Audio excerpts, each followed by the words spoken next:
Hi, this is Dr. Kimberley Linert, and you're listening to Incredible Life Creator Podcast. And we are now on YouTube as well as 10 or 12 other podcast platforms. So please subscribe, like, share, comment to keep spreading the love to people. But now I have the privilege of introducing Jill Lublin. Welcome to the podcast, Jill. Oh, thank you. It is great to be here. Yeah. So just so people can know who you are, I'm going to go ahead and read your bio so they know all the various things you've done through your life. Jill Lublin is an international speaker on the topics of radical influence, publicity, networking, kindness, and referrals. She is the author of 4 best-selling books, including Get Noticed, Get Referrals, and co-author of Guerrilla Publicity and Networking Magic. Her latest book, Profit of Kindness, went #1 in 4 categories. Jill is a master strategist on how to position your business for more profitability and more visibility in the marketplace. She is CEO of a strategic consulting firm and has over 25 years experience working with over 100,000 people plus national and international media. Jill teaches, Jill teaches a virtual publicity crash course and consults and speaks all over the world. She also helps authors to create book deals with major publishers and agents, as well as obtain foreign rights deals. All right, so that is quite a resume. And I have read several of your books, and they are fabulous and useful, and the strategies you give work. So thank you. It's my pleasure. It's good to be practical, tactical, and help people. Yes, yes. And we were talking before we came on. I had met you, we'll say a few years ago, because we don't want to talk about the time, but we met a few years ago, and it was at a training, and we were all at lunch at a round table. And Jill, you sat down and you just started getting everybody talking to each other and networking, and it was great. You just kind of took charge of the table. So, leadership is important in life. And one of my gifts is the ability to network and to connect people. So why not use it, right? Yeah, well, you sure were using it that day. So just so people can know you, because you've had quite a journey, talk about where you started out and how you got to be doing what you're doing now. Oh, thank you. So where I started out is probably like most people, not really sure where I was going, and literally found my way into the wonderful world of promotion and publicity. I actually started working in the music business, which actually taught me, as I like to say, everything I know about publicity and perception, because frankly, that's what entertainment is a lot about, perception. Right. And so I just took everything I knew and kept it going into the wonderful world of entrepreneurs, speakers, authors, coaches, and consultants, and love helping messengers get your message out. That's really my passion. Beautiful. So the message out, what is the message? How do we create a great message that actually attracts people to us?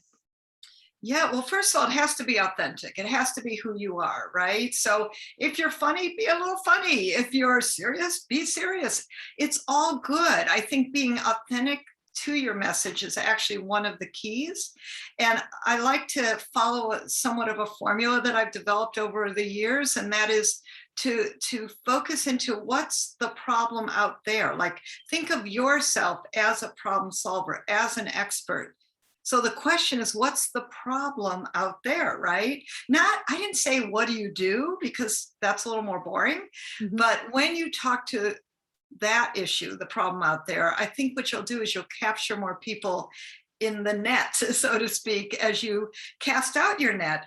And then, who fits, terrific. Who's a match together, great.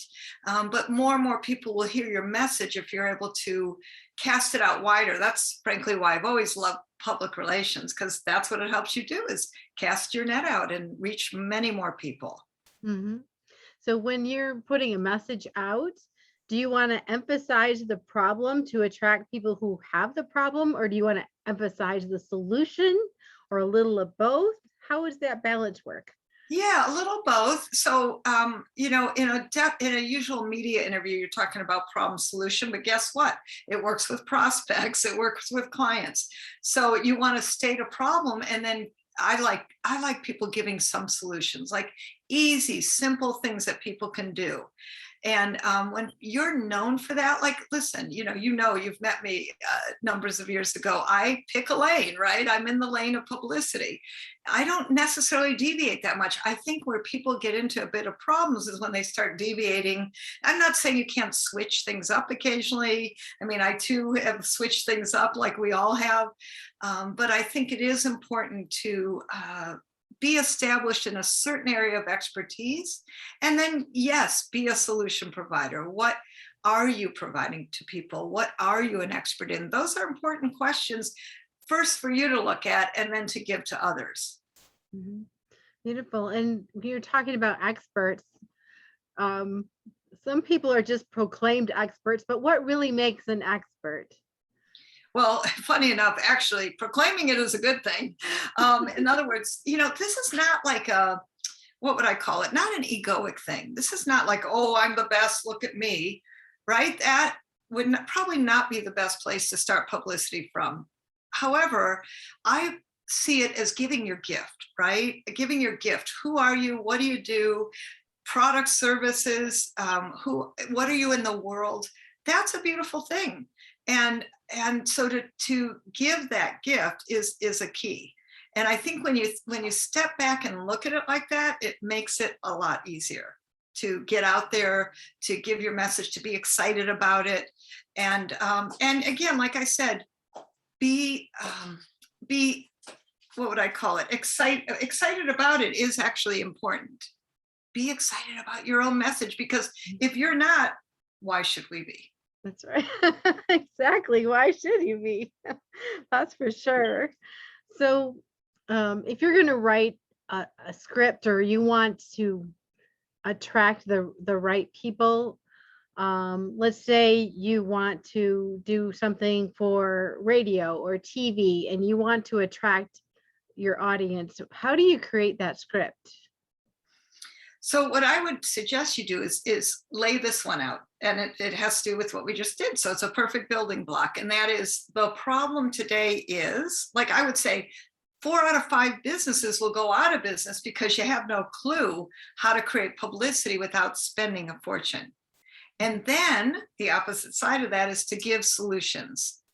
And I like you to give 3 solutions, make them simple, keep them in 5-year-old language so that anybody could understand it. Because I think, Kimberly, a mistake a lot of people make is, well, you think that other people understand what the heck you're talking about. And no offense, but we don't. We don't know your business. We don't know what you do. We don't know the nuances, right? So I like to say, do your magic, don't tell them how. You don't have to tell, like in that message, I just gave you over 25 years of PR experience and advice, and actually simple solutions. Actually, I didn't give you the advice yet, but I will, and I'm happy to give you the solutions piece. What I'm saying is, you don't have to tell them every how, which, when, why, how. We don't care. We don't want to know. That's the part about do your magic, don't tell them how, and just get in there and give great solutions. That's what will drive people to you.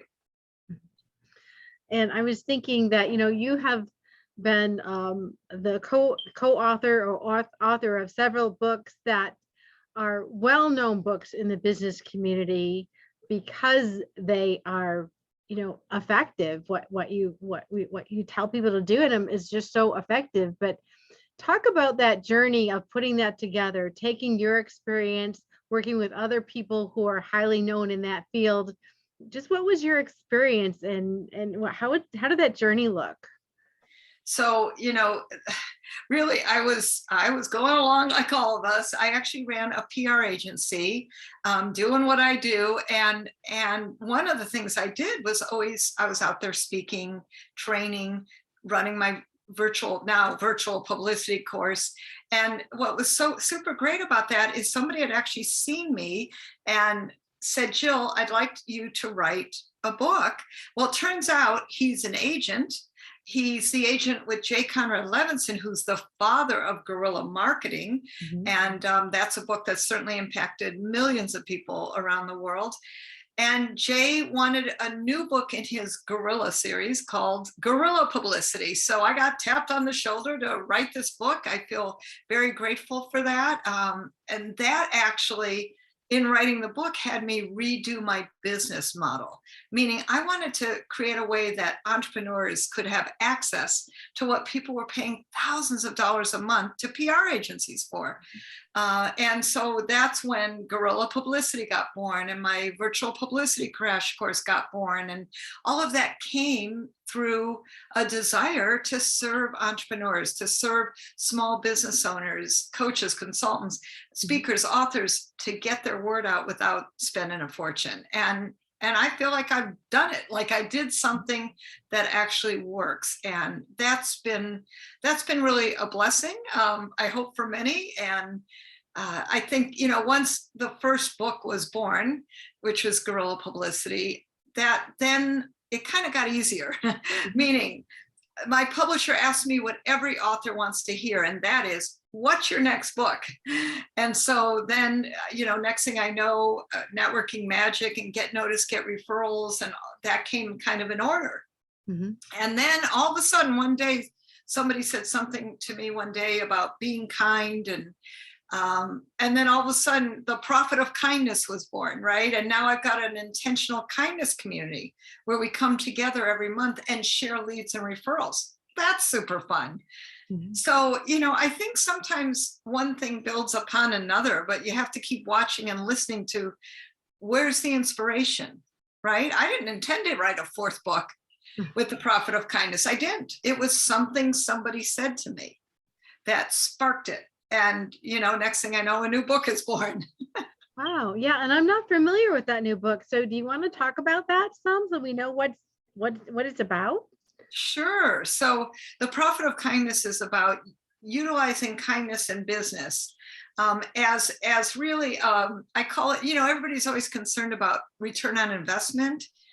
I think we should be concerned with rocks in our life, return on kindness principles. And so I actually created 7 of them. And those were things like generosity and flexibility and things that are really important in business, which are principles to live by. And then when you can use those principles, guess what happens? Every company I interviewed in the book, which were small and large, their customers were happy. The CEOs were happier, even if it was a solo entrepreneur, right? They were more fulfilled. And of course, kindness is essential in our lives and in business. So I kind of went out to prove that. And I feel like I did, as well as having an opportunity to really give people a real world way to use it in their lives. Beautiful. And I just wanted to ask something about, you said when you were first discovered for writing the book, you were speaking, you were training. So many people these days are just depending on social media, and they're not even they're not even present. You know what I mean? There's some avatar or something else, but people aren't really seeing them, and there's nothing wrong with that. And there's people that are using social media and they are using their face. But how important is it to actually go out into the community, and these days maybe on Zoom, but go out and actually speak and let people know who you are and what you're about and what you can do for them? Well, I think it's really important. I mean, you and I met because we were out, right? The woman who referred me to your wonderful podcast met because we were out, actually on a WhatsApp networking app, right? Isn't that super great? So what I do believe is relationships are key. And yes, in these wild, crazy times we've been living in, truth be told, I think relationships are even more important. Now here's what's the good news. You can create them on Zoom. You can meet more and more people than ever before, right? And I think, well, I wrote a book on it called Networking Magic, right? So I'm really big on creating relationships that last, or even for a moment, or for a season, or for a reason. It's all good. The point is, how are you getting out there? So putting yourself out there is key. No, please don't just rely on social media. Yes, it's a great platform. Yes, I believe in it. I believe in a mix of ways to interact and connect with people, but I think people really want your energy, to feel your energy. I think they want to understand who you are as a person with your values. They want to see you live. And that, again, can mean Zoom, especially wonderfully these days. It's so simple.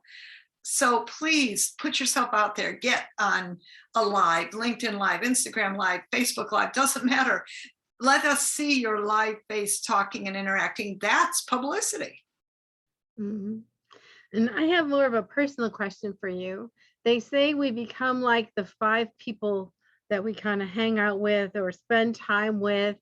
And you've been in the business, like you said, for quite a while. You've done a lot of networking.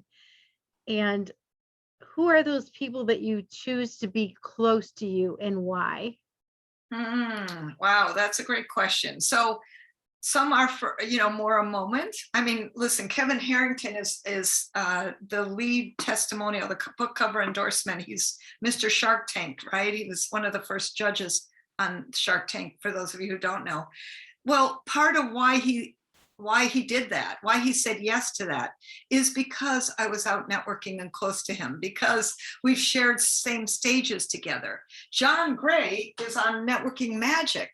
Why? Same thing. Networking, connecting, being close to him, right? So I am pleased and grateful to call some of these people in my close circle. But it's not always for me about having name recognitions. It's about having love and caring, right? And so I've got a wonderful friend who's very close to me. And guess what? She helps me with my copy because she's a brilliant copy editor. And so she's close to me. I got my 4 cats. Do they count? Sure, yeah. Our animals count more than anything else, I think. Absolutely. And then I've got my coaches, and I actually have 3 of them. 2 of whom have been with me for more than 10 years. Okay, I'm loyal, what can I say? But I'm also picked great coaches, and one of whom has been with me now for 3 years. So I think that having the right people around you as a team is actually important. And I always pick close, or people to be close to me, who will demand a certain part of me, that maybe to show up bigger than maybe I see myself to be, hold me accountable to it, give me ideas for how to expand and create bigger, and that's super great. And I think, people in your life hopefully are contributing that way, or just loving you up, in whatever way you need. Mm-hmm. And how do you think is the most important way for us to contribute to each other? Well, I think in these days, it's a lot about collaboration. It's a lot about supporting each other with referrals and connections, because we're also accessible to each other. I love that, right? And there are a lot of opportunities. So do I go to a lot of networking events where I can do that? You bet I do. Where I can give to others and receive, right? Because they're both sides of a wonderful coin. So those of you who are givers, please practice receiving. Those of you who receive a lot, practice giving.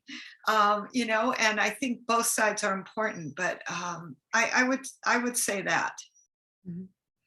Yeah. And what is your mission or purpose at this point? I'm sure, as people grow and mature, we change that as we go, but where are you at with that right now?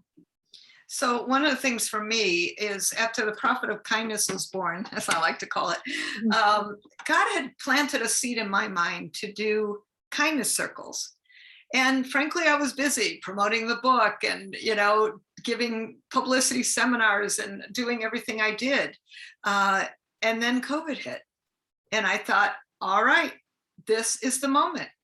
And guess what? On the first circle, 60 people showed up. And now we're a community of over 200 strong in the Year of Kindness, which is what I now call it. So with that, that's what I'm talking about. Like, be open for inspiration. So for me, that's a what's next. And I'm excited about that. Now, I'm also going to keep doing what I love to do, which is teaching these virtual publicity courses, even easier now because they're live, they're virtual, they're interactive. I don't have to go anywhere, no meeting rooms, no airplanes. It's super great, right? That And is so great. all that got shifted and changed too. But I do think you've got to keep watching for what's next, right? Because honestly, when COVID hit, a lot of my speaker friends put their heads in the sand and went, oh my God, what are we going to do? And well, those are all good questions, right? I think we all were wondering, what should we do? And my what to do next centered around building a year of kindness, having an opportunity for people to come together and give to each other, right? In business, by the way, leads and referrals and practicing kindness. So that's great. And that for me is a next step. Wonderful. So what for you gives you the most happiness and fulfillment in your life? Well, the truth is I love what I do and I do what I love. So every day I am pretty darn fulfilled and I'm very grateful for that. I don't take that for granted. Are there the days where maybe I don't feel that way? Oh yeah, like all of us, I have my moments. But when I do other things that fulfill me. I go out, for example, excuse me, a little hiccup there. For example, I go out into nature. I watch sunsets. I play with my cats. I read. I find ways to enrich myself. And I actually think it is our responsibility, each one of us, to find our own joy and fulfillment. As much as sometimes it would be nice if everyone else would make us happy. Good luck with that, right? Yes. Hey, listen, that might be easier in life, but the truth is it is up to us individually to feel fulfilled, to bring a sense of happiness and fulfillment to each day. And every day I wake up and I'm grateful for that day. And I'm looking to see, how can I serve? Who can I serve? What can I do to make a difference for others? And that makes a big difference. Yeah, it really does. So I know you do so many things, and you have the kindness circles now, and you have your PR course. So can you just kind of condense everything and say, okay, this is where you can find me, this is what I'm offering, so we know where to find you and what things we can work with you on? Oh, thank you. Yes, I teach a virtual publicity course, which you can find at publicitycrashcourse.com. And that's super fun. And there's a code on there for all of you. Then I also do a year of kindness, and we can maybe post that in the chat too, if you'd like to look at that and take a look to join. But certainly for all of you, I have a wonderful free gift and an opportunity to connect always with a free publicity masterclass. And for that, and I think Kimberly, you're going to have the links too, but you go to publicitycrashcourse.com/free gift. And in there, I give you the opportunity to join me on a free publicity masterclass so we can help you get your publicity done. And I also have a fun action guide there that'll give you lots more great PR tips. Great. Well, thank you so much. And thank you for being on the podcast today and for your insights. And I just have to say, I admire you, and, the fact that you've just been out there doing what you've been doing for so long. And I just admire your skill, your mastery, and and also your kindness. It just is so apropos that you're doing this profit of kindness, because that was my first the time I saw you. That's what you were doing. You were being kind, you were connecting people. So I just really admire that, and I just want to thank you for being that way. Thank you very much. I appreciate that. Yeah. So I have one last question before we complete. What is your best advice on living an incredible, amazing life? Oh boy. That's a big question. So the first piece is take responsibility for yourself, right? And part of that is being joyful, staying as happy as you can. And I think that's a key, actually. I love to have fun. That's really important to me. So I structure my life so that I'm having fun. And, that could be a day a week. I make sure that I'm totally off, like I'm taking myself away overnight tomorrow night to a place that I love, and that gives me great joy, by the ocean. So for me, it's the ocean a lot and nature a lot. But I think you have to find ways to refresh and renew, to give fully every day, and to be, in a way, I don't love this term, but it's what comes to me, and that's used up. Like, how can I give my best each day, so that at the end of the day, I know that I've given fully. And by the way, I know I've given fully because the only thing I can do is watch Netflix at night. But that's fine because I love movies. Mhm. So I think that each one of us has to find that balance of giving and receiving to ourselves, right? And I do think self-care, is important. And it's a constant focus too, right? Because I don't know about you, but those of us who are excited and love what we do, we can keep working. So Yeah. I know for me, it's like, because, work is joy and joy is work. It's not necessarily a burden to me, but I also know that from a human system standpoint, you need to rest and rejuvenate and do Mhm. other things too. Mhm. Beautiful. Well, thank you so much, Jill. And, my purpose in having this Incredible Life Creator podcast is to inspire people to live their best life and to find their purpose, to find their passion, and just to help spread that word. If you can help me out if you know anybody that you would like to be interviewed, let me know. Someone who is inspiring. If there's a topic or person you want to hear from, let me know that too. Also, I just wanted to share that I have my own passion project that I will be launching in September that I'm very excited about. It's a global venture called Optic Brain Fit, and it's kind of like CrossFit for your brain. And it's a modality that can be used with people from all walks of life, from special needs to elite athletes to suite executives. And it takes vision, brain, and movement simultaneously in kind of like a brain gym type environment, and it just increases your abilities mentally, emotionally, and physically. So very excited about launching that. So if anyone's interested in hearing more, please message me. In the meantime, if you could subscribe, like, share, and tell people about what we're doing, I would love it. Thank you so much for listening today, and we'll talk to you again soon.